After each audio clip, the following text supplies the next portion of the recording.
lanjut ya. Ini untuk pertemuan yang keempat, teman-teman. Jenis paragraf, kelanjutan dari paragraf yang tadi. Jenis paragraf itu bisa dibandingkan atau bisa dibedakan berdasarkan tujuan yang pertama. Berdasarkan tujuan itu ada paragraf pembuka, yaitu berperan sebagai pengantar untuk sampai kepada masalah yang akan diuraikan. Kemudian ada paragraf penghubung, paragraf pengembang. Nah, setelah itu ada paragraf penutup, berfungsi untuk mengakhiri sebuah karangan dan biasanya berisi simpulan dari hasil paragraf penghubung tersebut. Baik, kemudian setelah itu jenis paragraf berdasarkan letak pikiran utama. Letak pikiran utama itu ada paragraf deduktif.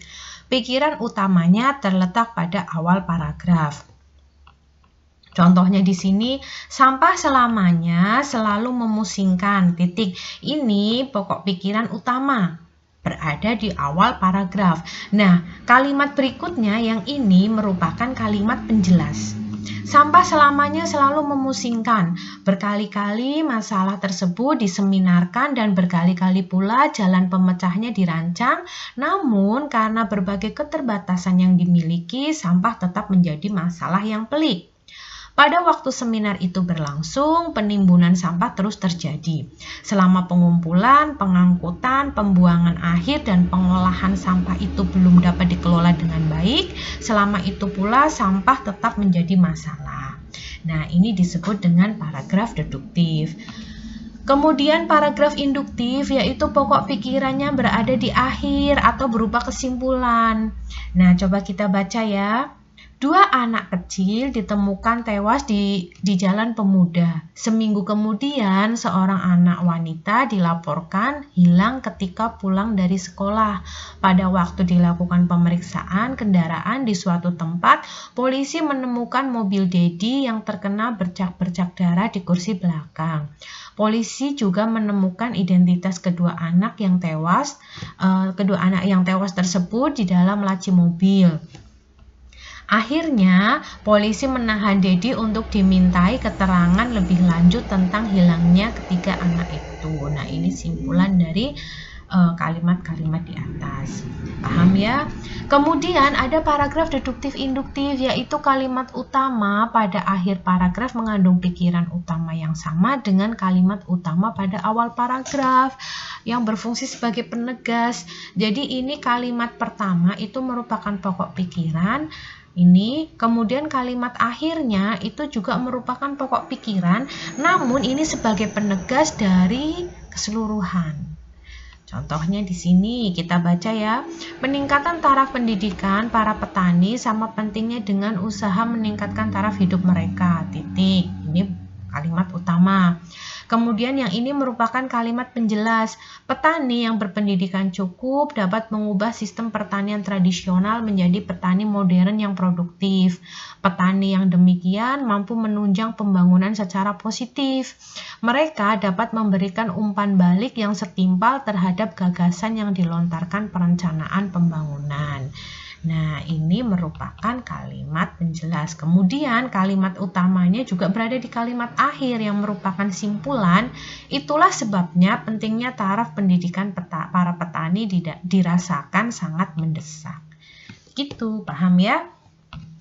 Kemudian ada paragraf deskriptif naratif. Pikiran utama tercemin pada seluruh kalimat dan memiliki kedudukan yang sama penting serta saling terkait. Jadi kalimat yang satu dengan yang kalimat yang lain itu saling terkait.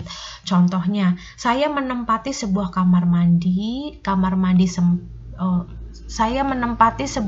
sempit di suatu rumah pondokan. Bagian belakang ada 4 kamar yang sama. Terdapat pula sebuah ruang persegi panjang yang diisi dengan 3 meja dan kumpulan kursi. Terdapat kumpulan kursi tempat anak-anak asrama menerima tamu. Tempat tidur, kasur, lemari, sampai perabotan ruang duduk tidak ada yang menunjukkan kehidupan mewah. Semua barang yang ada di sana seperti telah berpuluh tahun tertimbun di gudang. cat atau pelitur hilang ditelan waktu, hanya kegunaannya yang masih tampak, bukan kekokohan maupun kebagusan. Nah, coba kalau kita lihat, jadi kalau salah satu kalimat ini dihilangkan akan mengurangi makna dan gambaran pada paragraf tersebut. Ya kan, disebut deskriptif karena itu merupakan sebuah gambaran. Makanya setiap kalimat di sini merupakan kalimat penting yang mendukung satu paragraf tersebut. Paham ya teman-teman? Ini contohnya. Kalau tadi saya membacakan kurang jelas, silahkan nanti Anda baca sendiri di video ini ya, bisa diulang-ulang.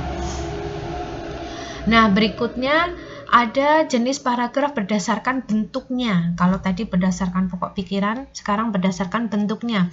Yang pertama deskriptif, itu hampir sama dengan deskripsi naratif, tapi kalau deskriptif itu bentuk paragraf yang memberikan lukisan peristiwa, kejadian, atau benda secara objektif. Contohnya di sini, perkampungan itu letaknya tidak jauh dari lapangan udara. Tempat itu terbagi dalam daerah-daerah berjajar dan bersilang. Rumah-rumah dari batu di sana kelihatan kecil-kecil bergenting coklat muda. Di dalamnya dilengkapi perabotan modern. Yang kami tempati cukup longgar bagi kami berempat, 2 pramugari darat, 2 pramugari udara. Di muka dan belakangnya ada sebidang tanah. Yang di depan berumput dapat diatur menjadi lingkungan kebun yang menarik, sedangkan yang di belakang kelihatan bekas-bekas rumput kering yang terinjak-injak dan terentang tali penjemur yang tua. Nah, ini keseluruhan merupakan gambaran peristiwa. Ini disebut bentuknya. Kemudian berikutnya adalah paragraf narasi. Paragraf ini mengandung aspek penceritaan tentang peristiwa, baik peristiwa yang nyata maupun hasil imajinatif pengarangnya ya, atau andai-andai pengarangnya itu bisa itu sebuah paragraf narasi.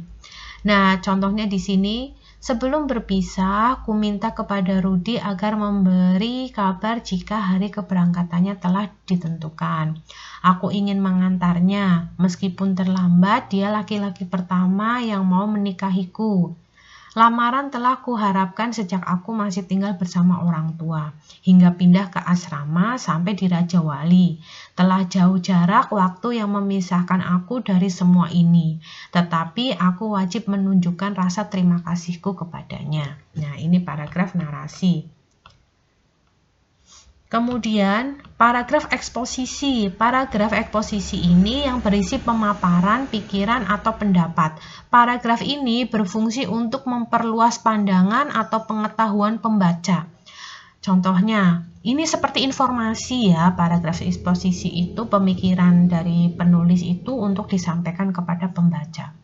Perairan Indonesia dapat menyumbangkan pangan yang sangat besar jumlahnya. Jika penangkapan ikan kita kerjakan dengan efisien, produksi ikan akan dapat ditingkatkan menjadi 7,4 juta ton setahun.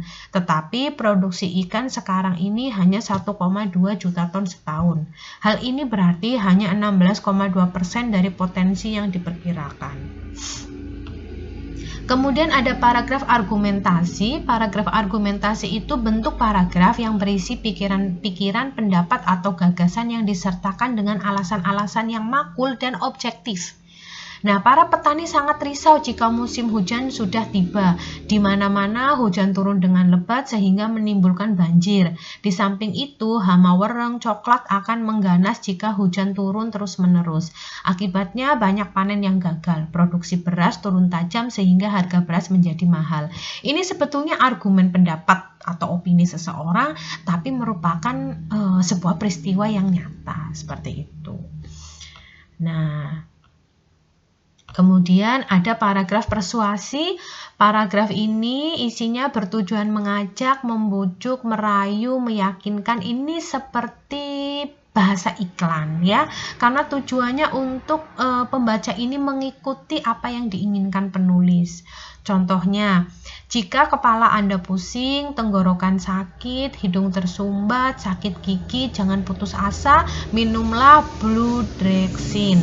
Dalam sekejap, penyakit-penyakit itu akan hilang. Sediakan selalu Bludrexin di rumah Anda. Obat ini mudah didapat, mudah disimpan, harga terjangkau, dan khasiatnya luar biasa.